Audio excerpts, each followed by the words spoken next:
I'm Heidi. And I'm Byron. And we are Sailing Schmidt. So, welcome back to our third season of cruising. And it's amazing we made it this far. Yeah. But seriously. A little haggard. Yeah. But we just spent 6 weeks back in Texas, and while our boat was being painted in Grenada, and now we are headed north again, starting with St. Vincent and the Grenadines. Thanks for watching. We got to the shipyard as soon as we could after spending one night in a hotel, but we were surprised to find that our bottom job was not complete, and it was pretty stressful because we had planned to put the boat in the water that day and leave for an anchorage. Here we are on January 16th, and we were supposed to splash today. I can't see how that's gonna happen. What happened was that there was just a mix-up in the scheduling. This is understandable and happens quite often. The shipyard manager, Alan, did due diligence to get our bottom job finished in a few days. However, we had to spend 3 nights on board in the shipyard, where we were eaten alive by mosquitoes and no-see-ums, with very little wind coming through the boat at night. We sweated a lot, and we could not use our toilets on board. We were happy with the quality of the bottom job that we got, and they did take a lot of care to do it properly. Look at that propeller. All of the barnacles are gone. The day that we were supposed to launch at 2 p.m., there were several boats in front of us, and one of them had a problem with their billing and that there was a billing dispute. So that boat just waited in the sling in the launch slip for about 2 hours until the dispute was resolved. Meanwhile, we waited in the heat.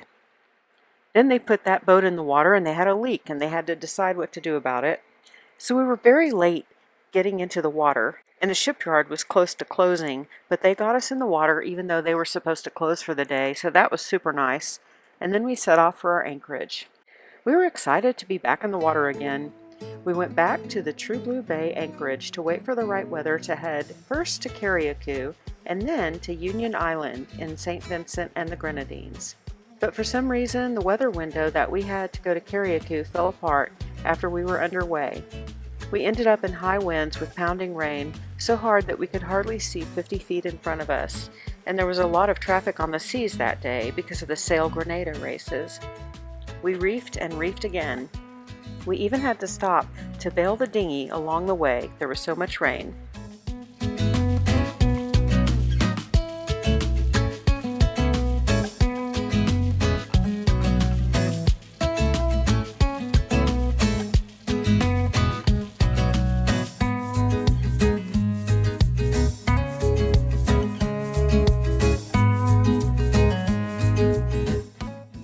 We finally got to Tobago Bay in Carriacou and recovered there for a few nights.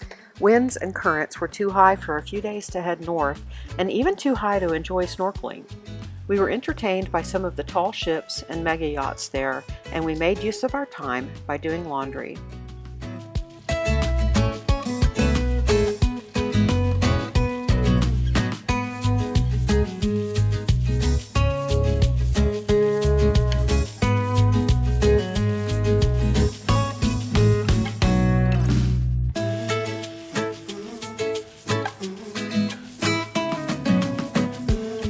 Finally, we had a window to go to Union Island in St. Vincent and the Grenadines. Most of the journey was sailing, but we had to reef and unreef many times. It was only a 2-hour sail to get to Clifton Bay at Union Island. Here's a quick glance at our entire sail through the country of St. Vincent and the Grenadines, which is the subject of this video, including stops at Union Island, Tobago Cays, Canouan, Bequia, and St. Vincent. We had to make decisions about where to stop. We are sure we missed a lot, but we had to manage our time, and we didn't care to rub shoulders with the rich and famous in Mustique. Going through the SVG is low in mileage, but rich in scenery and experiences. We were so happy we finally got to do this. We had heard about the boat boys that we would encounter, and they didn't waste any time. There are plenty of men working in the bays and in the Grenadines to help guide you to a mooring ball or an anchoring spot. They also offer their services of bringing fresh produce, fish or lobster to your boat, as well as offering to guide you to sightseeing or island events. We were greeted by Jamon, who helped us get on a mooring ball and asked us to attend a lobster beach barbecue. We weren't sure exactly how all of this worked, but it sounded fun.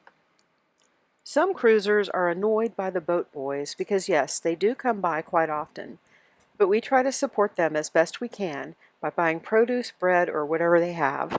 It's their livelihood, and they do know everything about the bay. I was very comfortable at our mooring ball, and I loved Union Island. The reef protected us from current and the rolling, which was really nice. I'm not sure Byron was as enamored as I was. We visited a few restaurants in the days we were here. The first stop was Thompson Island. We were so hungry and we'd not had a proper meal for a while.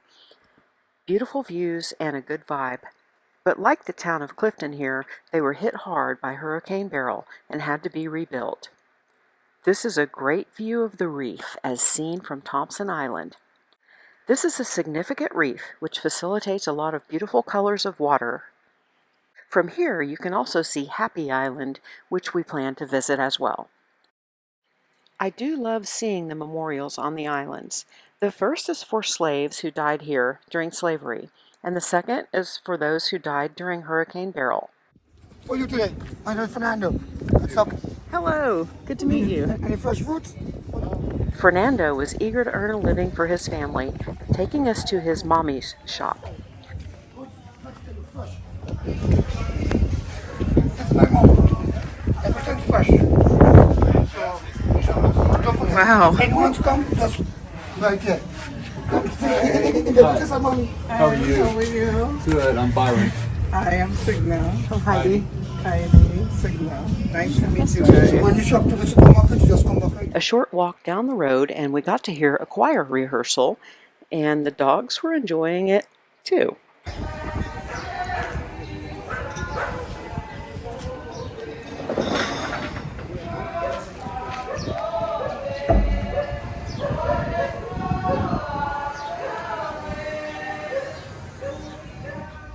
We visited Happy Island, which was built by a man named Jaunty. When volunteering to remove conch shells from the beach in 2003, he started bringing them out to the reef and stacking them up. People started using the structure as a makeshift bar. He decided to actually build a restaurant bar on top of the shells. 23 years later, there are millions of shells as the foundation and the restaurant bar he built on top. We had a fantastic rum punch here while we enjoyed the cool ocean breeze and watched the sunset.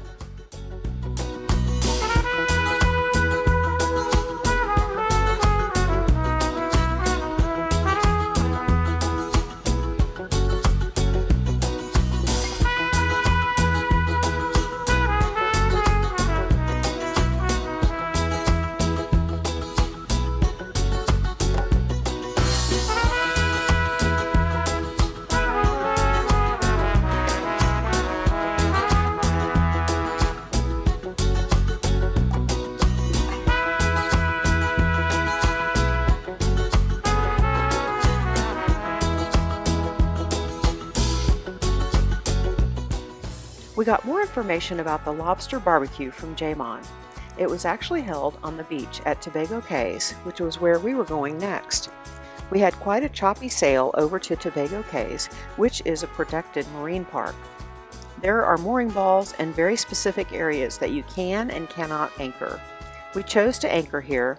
The cost was about $20 US for 24 hours, plus $7 US per person aboard. Worth every penny. Seeing all the boats there made us wonder where we would fit in, but we found the perfect spot. In this video, you can see a line of seaweed on the seafloor that has accumulated at a little shelf of depth change. We anchored in 16 feet of water and the shelf dropped off to about 20 feet. We had a resident stingray and its trunkfish friends right under us most of the time. This ended up being one of those special places that takes the breath away. So much great snorkeling.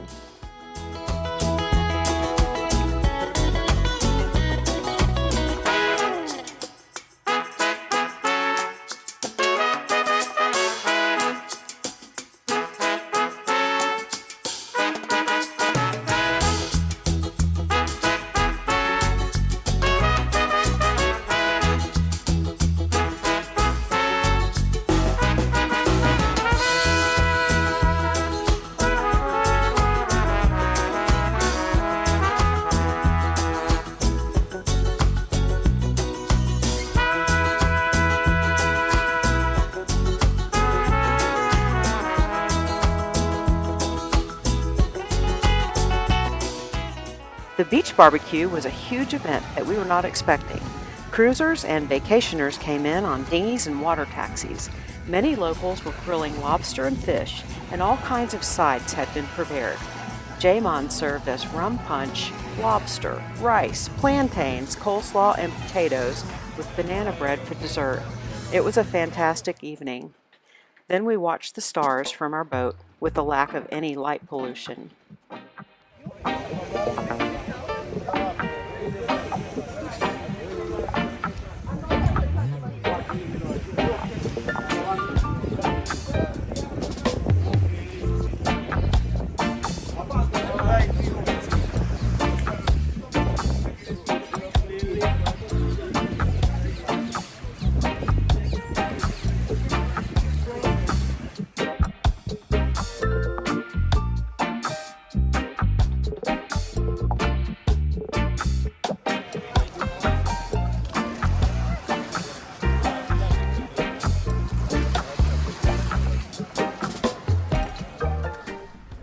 The next day, we went ashore to hike up Petit Bateau for amazing views.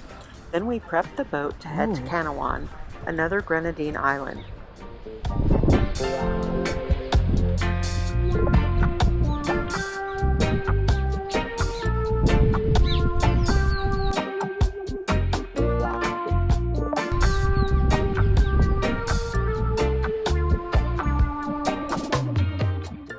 Passing between some of the islands, there were lots of interesting boats from all over the world. This has been a cool community. This is the beach of the Lobster Barbecue.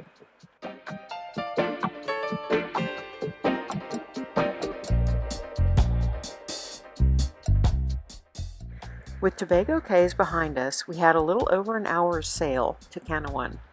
Canouan was a charming island. A man named Moses approached us right away in the anchorage, and we told him we would buy baguettes from him the next day. We went into the town and found some of the friendliest people so far. Everyone told us their name and wanted to know our names and where we were from. They had an unusual amount of stray dogs here. They could really use a veterinarian. We walked the whole town and couldn't wait to come back the next day, but the weather had other plans for us.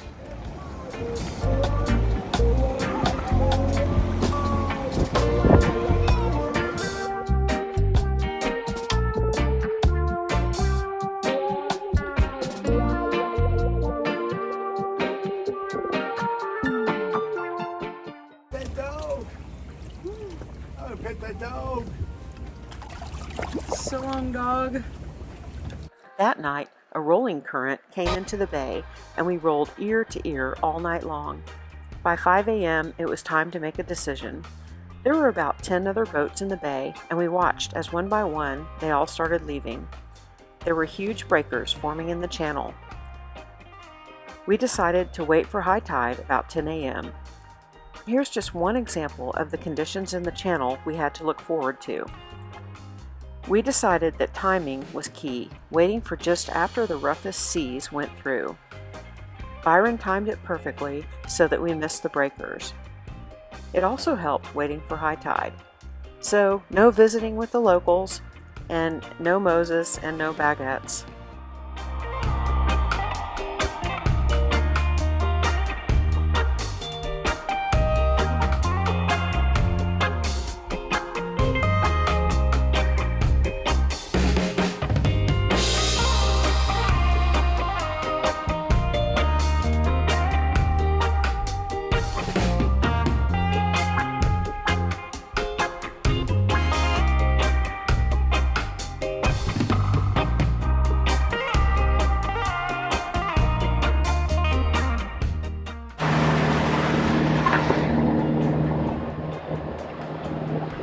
No breakers. Okay. I'll remember you said that.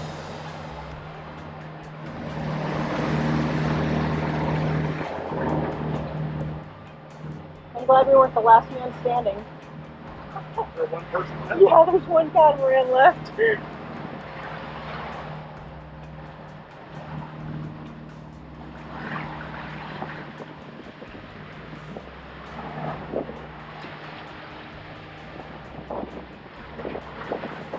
We were out.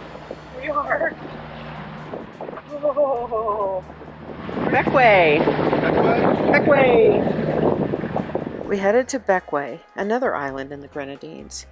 We had a somewhat rough passage, but overall decent in only about 3 hours.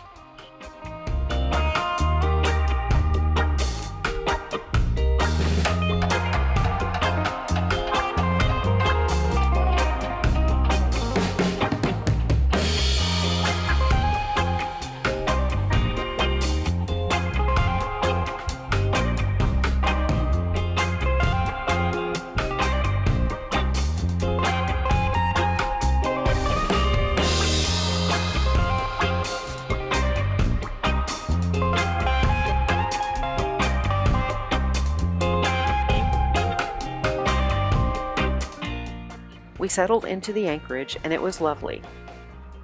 The Port Elizabeth Bay in Bequia is really set up for cruisers. There is the Princess Margaret Trail that lines the bay for walking, restaurants and bars, beach visits, and simply the view. Look at that.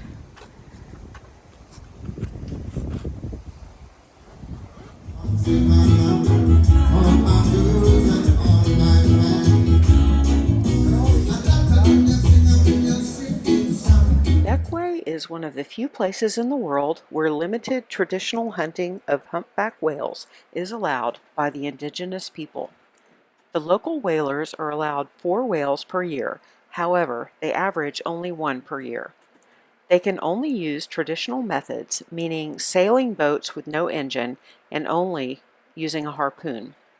It's a significant cultural event with sharing of the meat locally in the community. They do use all parts of the whale, including the bones, as seen here at the Whale Boner Restaurant and Bar. There were a lot of amenities available in the town, and we were able to get our LP gas filled for our stove and also get our laundry done. There's a different culture here. No boat boys and no merchants approaching you to sell their goods, yet people were super friendly as always in the Caribbean. It's a more laid-back group of people with a significant population of Rastafarians. It was cloudy a lot of the time that we snorkeled, but we did see a sea snake, which is the first time we've seen that.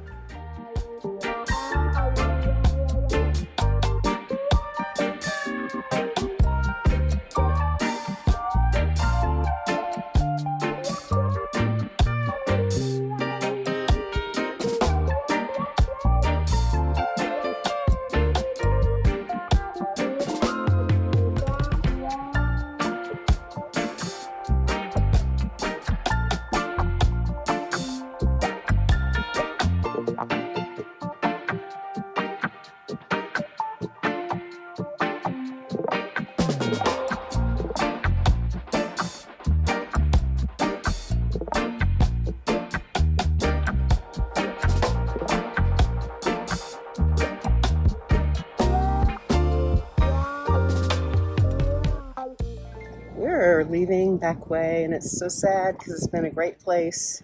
So we've got the cabin secure, and we've got navigation up and running. There goes the engine. Getting ready to pull up the anchor. So now we're off to the main island called St. Vincent and the Grenadines.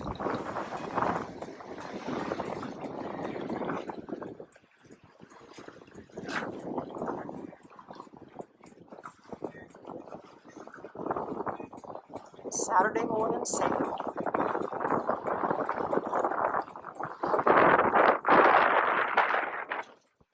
Whoa! Land effect.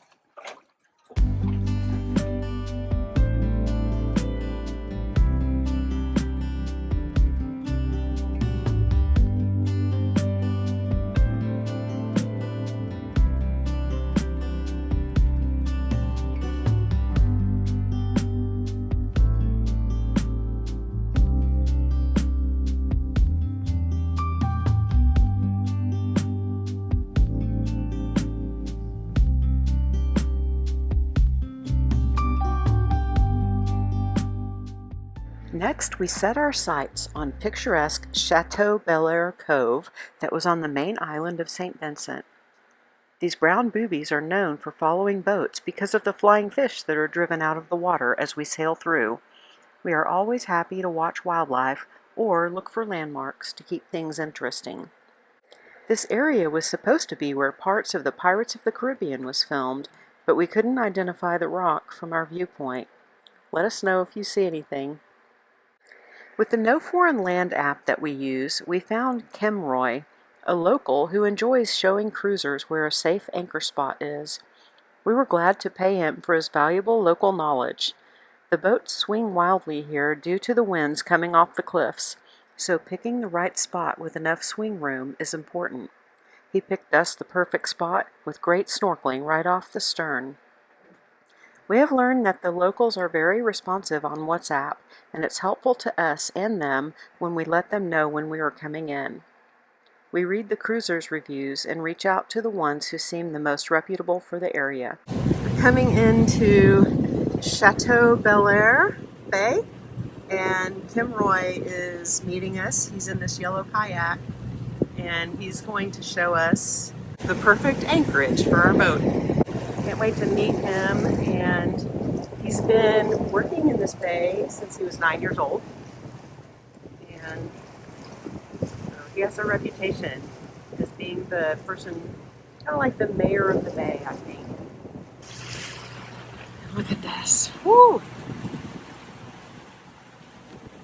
This is really an amazing anchorage. So, yeah.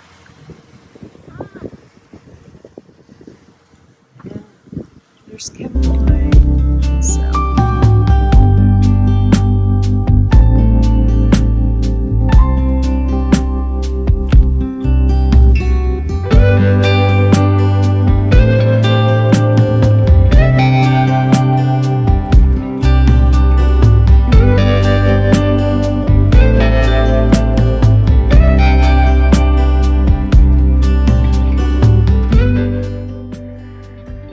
Sand here made all the colors stand out differently. It was our first time to see lionfish, the invasive species, but still beautiful and mysterious. They do have 18 venomous spines. We were told by the locals that they tend to live in groups and stay in the same areas. They were somehow introduced into the southern U.S. and the Caribbean, and they had no natural predators here. They can live from 5 to 15 years, and the females can lay up to 2 million eggs per year. We also spotted a mystery fish between the rocks, which we thought was some sort of toadfish.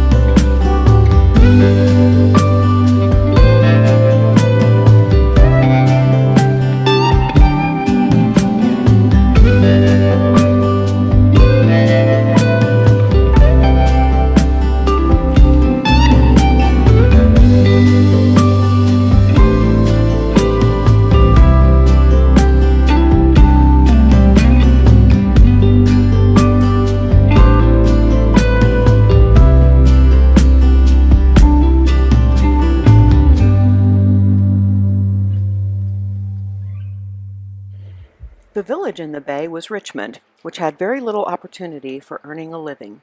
There were about 10 boats anchored here, and young boys from about age 8 up to 25 or so frequently rowed out to sell tomatoes, bananas, etc., which we bought. The younger boys asked for biscuits, meaning cookies.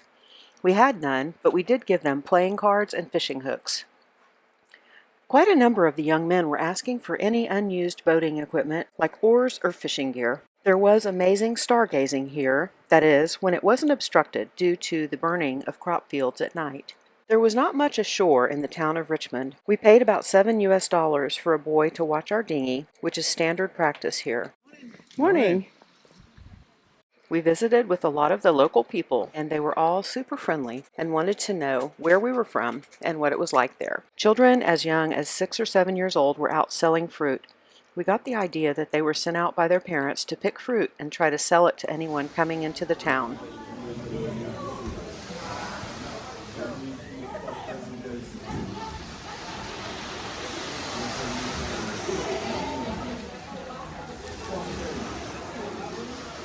We hiked up to Darkview Falls, which started with a walk through the village where people were doing their laundry in the river, worshiping with contemporary Christian music, and enjoying an ice cream.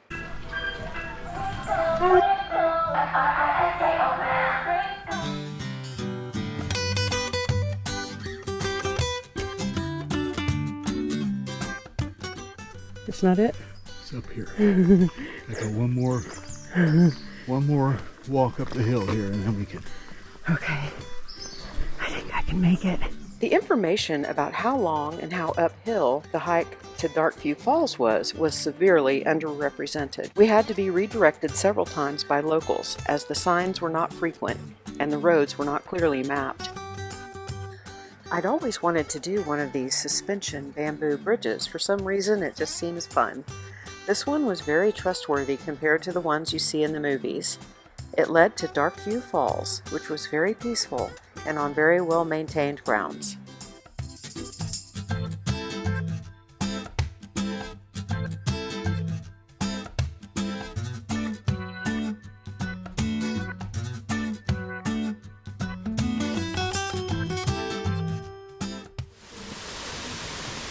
It's very sturdy, like plastic, only better.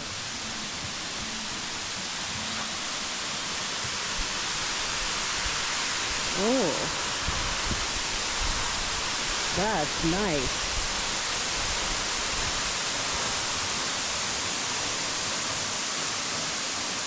Oh.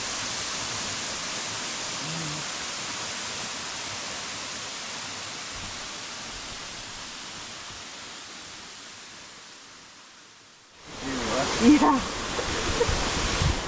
It is cold.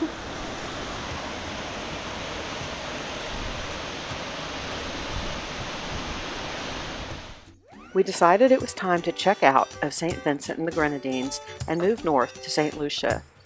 The customs office was truly the most simple and grim that we have been to, but the agents were friendly and efficient. Once again, it's time to leave a beautiful place in search of a more beautiful place. We're leaving today from St. Vincent and headed to St. Lucia.